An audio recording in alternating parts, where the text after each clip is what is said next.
Bonjour et bienvenue sur cette dernière vidéo intitulée « Vers 2050, population, climat, énergie et environnement ».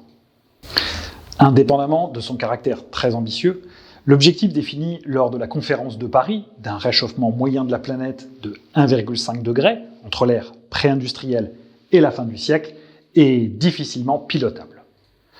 Le rapport spécial du GIEC, dit rapport 1,5 degré, permet de le traduire en un objectif plus concret, celui de parvenir à des émissions carbone nulles à horizon 2050. Cet objectif de neutralité carbone à horizon 2050 sera d'ailleurs acté lors de la COP 26 qui se tiendra fin 2021 à Glasgow, faisant de cet échange un rendez-vous essentiel, même s'il reste lointain.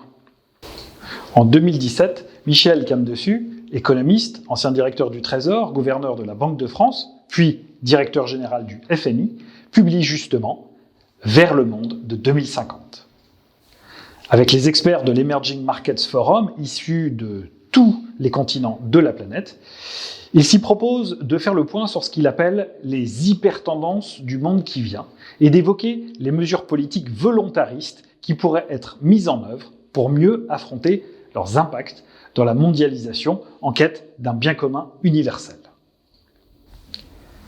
Michel Camdessus évoque en effet dans ce livre ce que les économistes appellent les megatrends ou hypertendances, ces forces suffisamment puissantes pour exercer des effets jusqu'en 2050.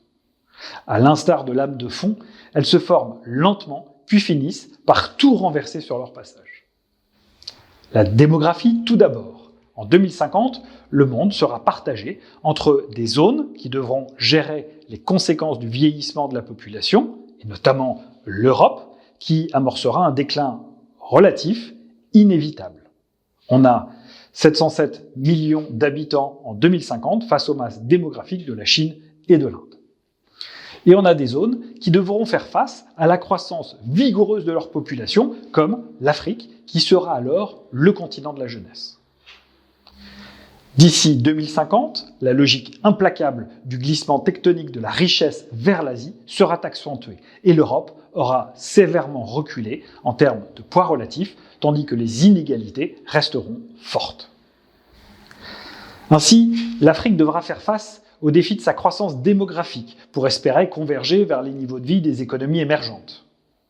Le monde devra aussi affronter l'urbanisation galopante. Les grandes cités devront gérer un afflux de population qui posera des problèmes redoutables de gouvernance pour maintenir une certaine qualité de vie aux habitants et aussi une stabilité politique.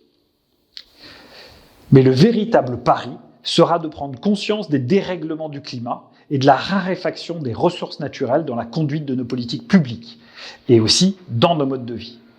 Pour reprendre les mots de Michel Camdessus, en ce domaine aussi, nous entrons dans un nouvel âge, celui où l'homme, découvrant les limites de son jardin, devra renoncer à en user en propriétaire et en maître absolu, au risque de les rendre infertiles et rechercher son bonheur dans les joies plus simples de l'intendant, soucieux de le ménager et de le garder fertile pour ses enfants.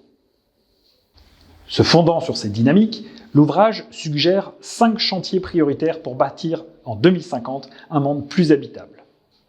Éradiquer l'extrême pauvreté, risque systémique ultime, réorienter la finance vers sa fonction initiale et indispensable, qui est collecter l'épargne pour financer les investissements collectifs et les investissements les plus nécessaires, réformer la gouvernance mondiale en y accordant une place plus importante aux pays émergents, affronter la raréfaction des ressources de la planète, porter nos cultures à la hauteur de nos défis. Cela avec un axiome de base. On ne peut séparer l'économique, le social et le politique de la culture. Il faudra dès lors changer notre rapport utilitaire à la nature, mais aussi accepter la diversité culturelle et se mettre en quête d'une économie du partage.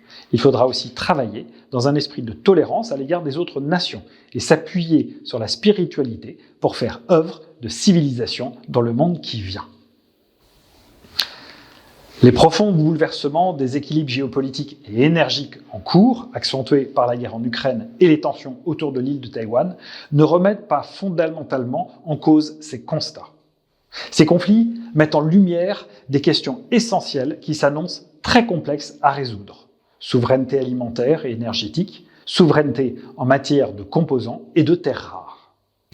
Ces différentes dimensions seront structurantes quant aux responsabilités qu'elles font porter sur les entreprises. On l'a vu, les États n'ont pas les moyens de relever les défis de notre temps. On peut le regretter, car ils auraient probablement été les mieux à même de piloter un meilleur usage des biens communs. Mais c'est un fait, la responsabilité de l'avenir repose largement sur le secteur privé et sur chacun d'entre nous. C'est pourquoi la question du développement durable et son corollaire microéconomique, de la responsabilité sociale, voire sociétale des entreprises, restera dans les prochaines décennies centrale. Je vous remercie et je vous dis à bientôt.